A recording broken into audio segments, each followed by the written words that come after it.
Começa agora um programa que traz tudo sobre o livro mais lido em todos os tempos.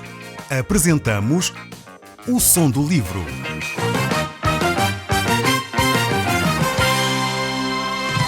Seja muito bem-vindo. Neste podcast vai encontrar o livro mais conhecido e lido em todo o mundo. Vamos levá-lo numa viagem pela história da humanidade. Este é um audiolivro para si, para a sua família e sociedade em geral. Contextualização e comentários de Paulo Chaveiro. Eu sou Paulo Chaveiro e nós, no último programa, estivemos a ver uma parte da profecia dada em relação à cidade de Tiro. E ainda hoje podemos testemunhar esta cidade, este lugar geográfico, é uma testemunha fiel de que a palavra de Deus se cumpre integralmente. Talvez muitos poderão dizer, bem, é fruto do acaso. Eu creio que não. Creio que foi Deus que proferiu e, de facto, cumpriu-se integralmente aquilo que Deus tinha dito acerca desta cidade de Tiro. Uma das maiores cidades, um belo lugar para construir uma cidade, no entanto, continua a ser um espaço para enxugar redes, como diz aqui o livro de Ezequiel. O capítulo 27 é, de facto, uma lamentação pela cidade de Tiro. Esta cidade, que era o centro do comércio fenício, tornou-se e caiu em desgraça. E há razões pelas quais ela cai em desgraça. E nós vamos ver que razões são essas que levam uma cidade tão importante, uma cidade que é a capital do grande império fenício, que chegaram aqui à Península Ibérica, à Grã-Bretanha, a ter colónias no norte de África, um dos primeiros grandes impérios que utiliza a navegação como meio de alcançar outras terras, outros territórios. Como é que um império tão grande cai em desgraça? Talvez daqui possamos tirar algumas ilustrações, algumas ideias para corrigir o nosso percurso. Nós, como portugueses, temos algo em semelhante com este povo, com esta cidade. Também fomos um povo de navegadores, um povo que andou pelos 4 mares, um povo que teve várias terras no passado, mas não podemos viver à luz do passado. Temos que viver à luz do presente, olhando para o futuro. E como viver este futuro? Se nós tirarmos as lições desta cidade de Tiro, provavelmente nós podemos corrigir a tempo os nossos erros para poder voltar a ser, no presente e no futuro, um país preponderante, um país desenvolvido, um país que realmente tem qualidade de vida. Mas para isso precisamos de aprender com os erros dos outros. Alguém disse um dia que um sábio é aquele que aprende com os erros dos outros. Um inteligente é aquele que aprende com os seus próprios erros. E o burro é aquele que nunca aprende nem com os erros dos outros, nem com os seus próprios. Então, eu espero que nós possamos ser um povo sábio, que consegue aprender com os erros de outros para não fazer as mesmas atrocidades, para não cometer as mesmas gafes. Vejamos então este capítulo 27 do livro de Ezequiel e verso 1. E vejamos o que Deus tem para nos dizer hoje. Veio assim a palavra de Deus dizendo: Tu, pois, ó filho do homem, levanta lamento sobre Tiro. Diz a Tiro que habitas nas entradas do mar, que negocias com os povos em muitas terras do mar.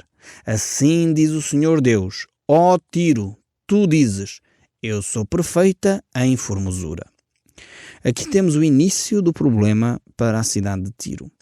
É que Tiro tinha um problema no seu coração. A cidade tinha um problema no seu coração. Tinha um problema de orgulho, um problema de presunção, um problema de se achar perfeita e formosa. Então achavam que eram invencíveis, acharam que ninguém tinha possibilidade de os atingir, achavam também que realmente era uma cidade impenetrável. E este era o mesmo problema que nós vemos acontecer também em Edom, no Egito, na Babilónia, e foi exatamente isso que fez a queda destes povos.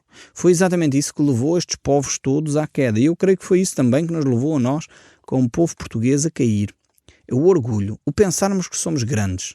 Aliás, havia alguns anos atrás uma frase que ficou famosa que era orgulhosamente sós. Não sei se você ainda se lembra desta afirmação que era feita pelos líderes políticos há bem poucos anos atrás, que estávamos orgulhosamente sós. Quando o orgulho invade o coração de uma nação, não é algo saudável. Não estou a falar de um reconhecimento saudável das nossas capacidades, não é isso. É um orgulho mesmo, pensar que somos os maiores, nós é que sabemos. realmente este é o princípio do fim. Mas seja a nível humano, seja a nível de um povo. Aliás, Deus diz que é Deus quem resiste aos orgulhosos. É o próprio Deus que faz o orgulhoso parar e dizer: alto lá, aqui não vens. Alguém que é arrogante e orgulhoso, mais cedo ou mais tarde, vai cair. E eu deixo aqui a recomendação para aqueles que se afirmam, seja no desporto, seja na política, seja na vida social, o cidadão anónimo, quando começa a alimentar orgulho no seu coração, aquilo durante um tempo funciona, mas a queda há de ser grande. E tomem atenção, há aqueles que se auto-intitulam os maiores, dizem que são grandes, mais cedo ou mais tarde a sua queda será grande se não se arrependerem do seu erro e do seu pecado. O verso 25 aqui continua a traçar um quadro acerca desta cidade de Tiro e diz: os navios de Tarsis eram as tuas caravanas para as tuas mercadorias e te enriquecestes e ficaste muito formosa no coração dos mares. Realmente esta era a característica dos fenícios. Eles tornaram-se um povo largamente conhecido em todos os portos do Mediterrâneo e além do Mediterrâneo. E de facto vemos que a própria cidade de Israel e Judá, no verso 17 diz: Judá e a terra de Israel eram os teus mercadores, pelas tuas mercadorias trocavam trigo de minete com feitos de mel, azeite e bálsamo. Vemos como Tiro era realmente uma cidade altamente cosmopolita. Provavelmente comparada hoje a uma cidade de Londres, Nova Iorque, bem, Lisboa, enfim, à sua medida. Provavelmente Tiro ainda tinha mais capacidades do que a nossa cidade de Lisboa, mas as grandes metrópoles poderíamos comparar a Tiro. Tiro é comparado também com a Babilónia, por exemplo. Se nós olharmos para o livro do Apocalipse, no capítulo 18, verso 12, ele diz que havia mercadoria de ouro, prata, pedras preciosas, pérolas, linho finíssimo, púrpura, seda, escarlate, toda a espécie de madeira odorífera, todo o género de objetos de marfim, toda a qualidade de móveis de madeira preciosíssimos, de bronze, de ferro, de mármore e canelas de cheiro, especiarias, incenso, unguento, bálsamo, vinho, azeite, flor de farinha, trigo, gado, ovelhas, cavalos, carros, escravos e até de almas humanas. É interessante ver a descrição do livro do Apocalipse sobre a cidade da Babilónia no futuro. Realmente as almas humanas são comercializadas.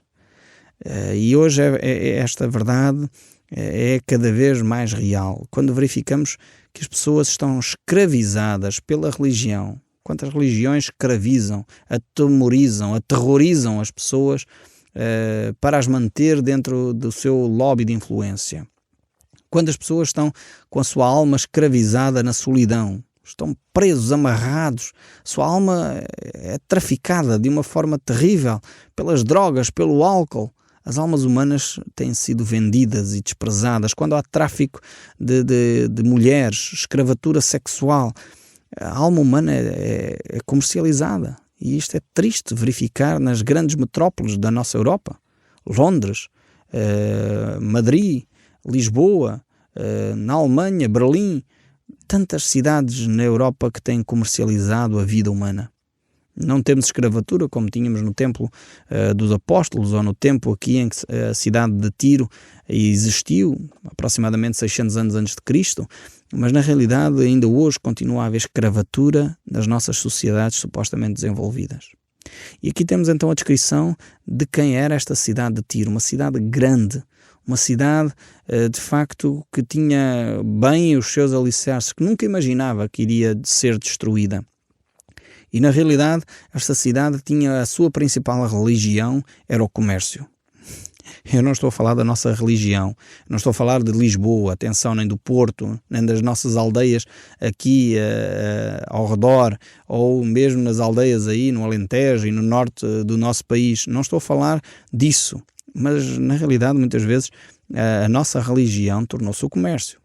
Hoje em dia as pessoas já não se vestem bem para ir ao domingo à missa ou à igreja, mas vestem o seu fato de treino. Esta é a roupa de domingo agora. As pessoas vestem o seu fato de treino, os seus ténis, e a pessoa vai lá com o seu excesso de peso passear na sua igreja, que é o shopping. E lá vai às compras e o comércio tornou-se religiosamente a sua atividade domingueira. Realmente temos feito o mesmo que a cidade de Tiro, que tornou do comércio tornou do materialismo a sua principal religião. E na realidade temos este tipo de práticas em que as pessoas vivem a sua religiosidade de uma forma comercial. Vão à missa do galo, vão ao casamento, ao batizado e pouco mais. Depois vão visitar e leem uns livros sobre ocultismo, leem outros sobre espiritismo, leem outros daqui e dali e tentam mais ou menos fazer uma religião à sua medida. Precisamos de olhar para aquilo que pode dar vida a cada um de nós. Parar de brincar ao cristianismo e passar a ser cristãos efetivos, lendo as Escrituras que nos podem dar vida, dar esperança, dar uma orientação efetiva que é a Bíblia. Então, voltando aqui ao capítulo 27, continuando a ver, no verso 32, aquilo que Deus diz mais acerca desta cidade. Levantarão lamentações sobre ti, no seu pranto lamentarão sobre ti, dizendo, quem foi como Tiro? Como é que está reduzida ao silêncio no meio do mar? No verso 34, saltando um pouco, no tempo em que foste quebrada nos mares, nas profundezas das águas, e afundaram os teus negócios de toda a tua multidão no meio de ti. E o verso 36, os mercadores de entre os povos assobiam contra ti. Vens a ser objeto de espanto e jamais subsistirás. E depois então temos a profecia que continua aqui no capítulo 28. E agora o capítulo 28 vai transportar-nos para um mundo espiritual. É interessante como Deus várias vezes faz isto, não é novidade aqui em Ezequiel, mas várias vezes Deus pega em situações concretas e transporta e mostra o lado espiritual da questão. Então vejamos aqui o capítulo 28, verso 1. Veio a mim a palavra do Senhor dizendo, filho do homem, diz ao príncipe de Tiro. E aqui começa já este aspecto. O príncipe de Tiro aqui é um príncipe em concreto, portanto estamos a falar do líder político da cidade de Tiro, mas ao mesmo tempo nós percebemos que não é só os líderes políticos que estão em causa. Nós percebemos pelo capítulo 28 que este príncipe de Tiro é o tipo de Satanás, representa a pessoa de Satanás também.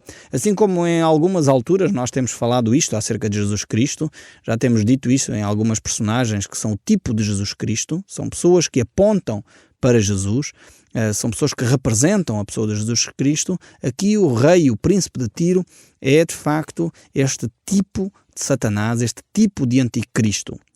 O apóstolo João, nas suas cartas, ele diz que há duas características específicas em relação ao anticristo. O anticristo é aqueles que negam o nome de Cristo, é um dos aspectos de alguém que é o anticristo. O outro aspecto é aquele que imita nas formas, no procedimento, talvez até no discurso, a pessoa de Jesus Cristo. É um imitador. Não é propriamente Cristo, mas é um imitador. Por isso é alguém que está contra Cristo.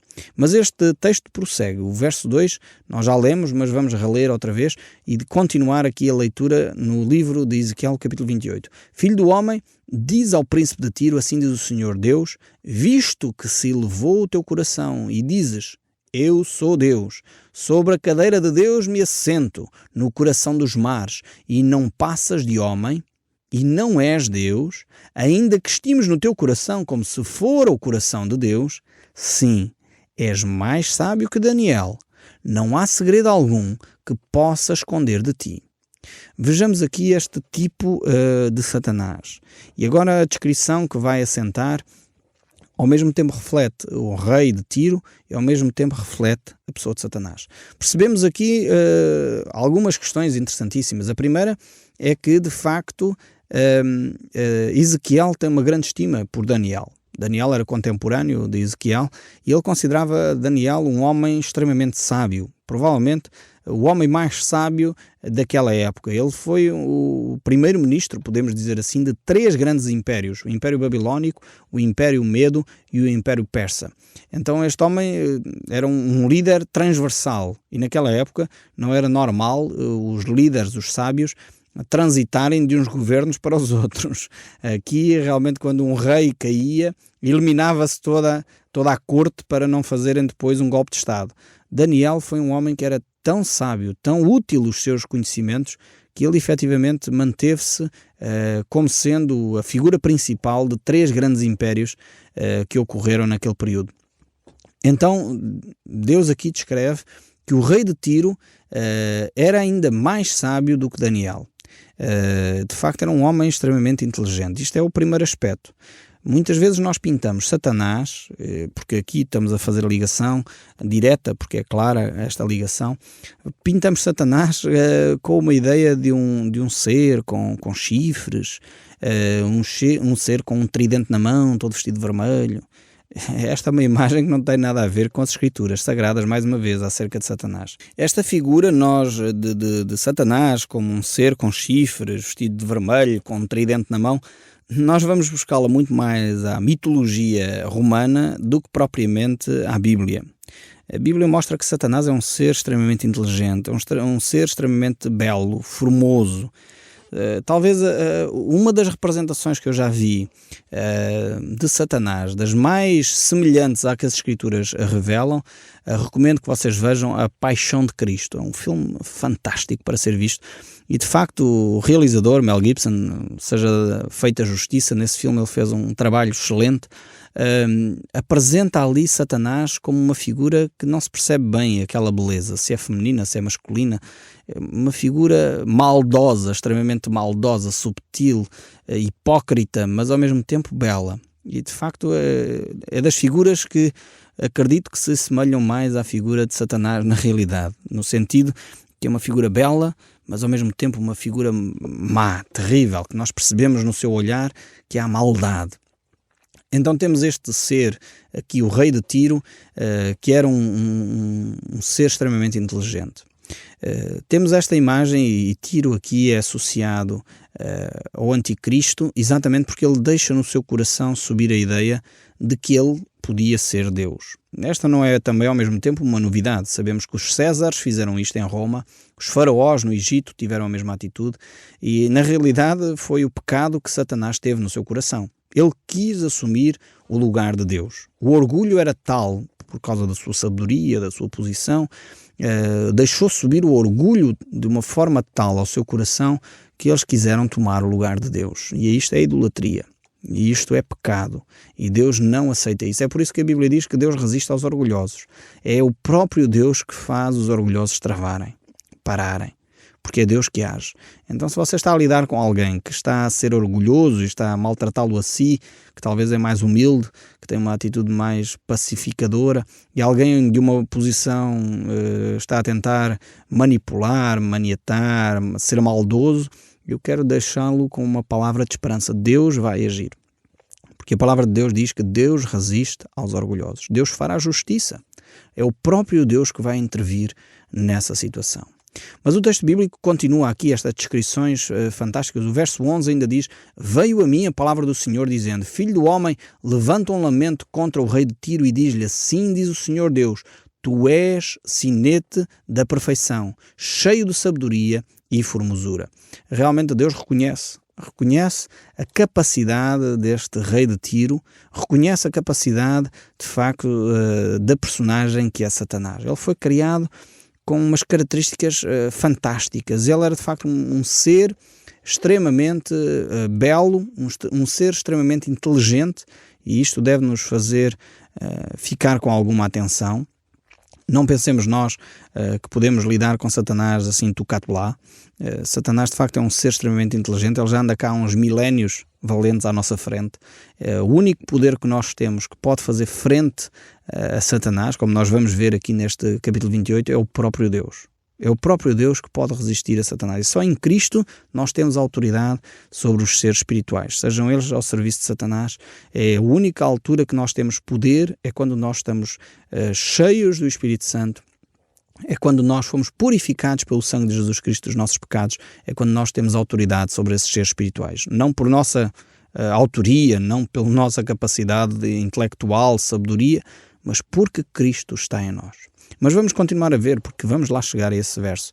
E diz o verso 15 ainda do capítulo 28, perfeito eras nos teus caminhos, desde o dia em que foste criado, até que se achou iniquidade em ti.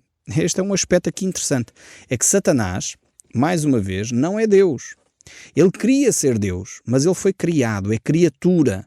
Tomemos atenção a estes aspectos. Algumas vezes nós pensamos que a luta entre o bem e o mal, essas ideias da nova era e ideias dos filmes tipo Star Wars e outros filmes que vão inundando a nossa mente, nós ficamos com a sensação de que Satanás está quase a ganhar esta batalha e que se Deus não se põe, enfim, com atenção, Satanás vai ganhar. Não, Satanás é uma criatura de Deus.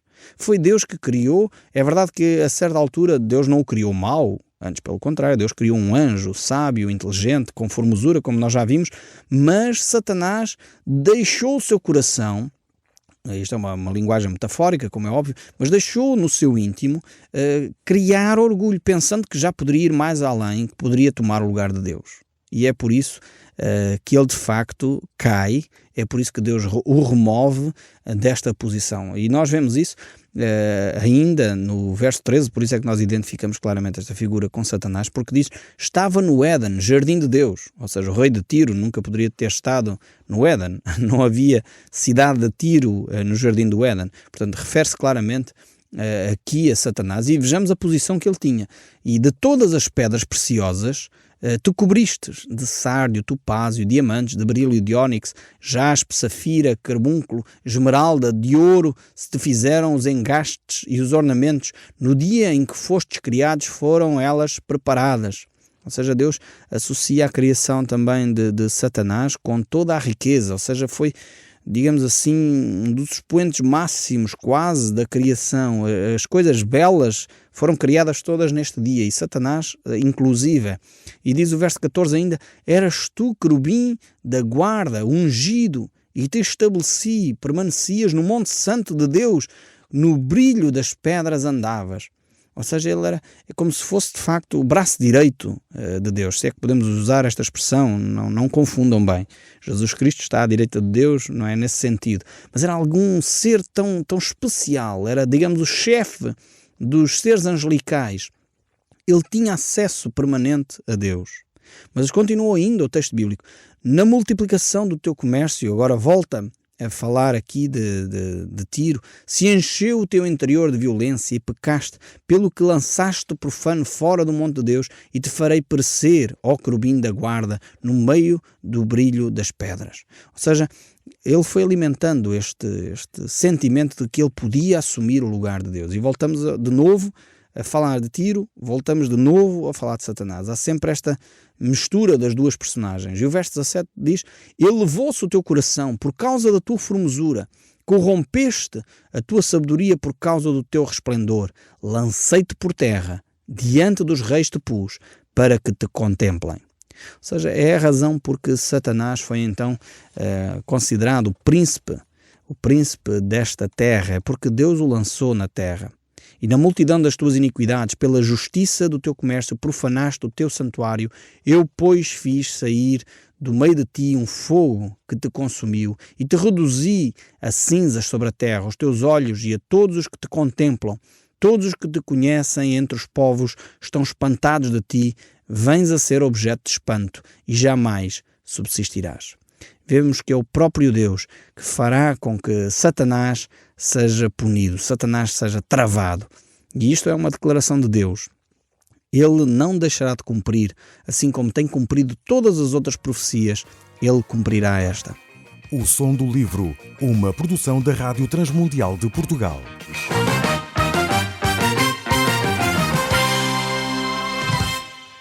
RTM. Conhece todos os nossos programas em rtmportugal.org. Uma produção da Rádio Transmundial de Portugal.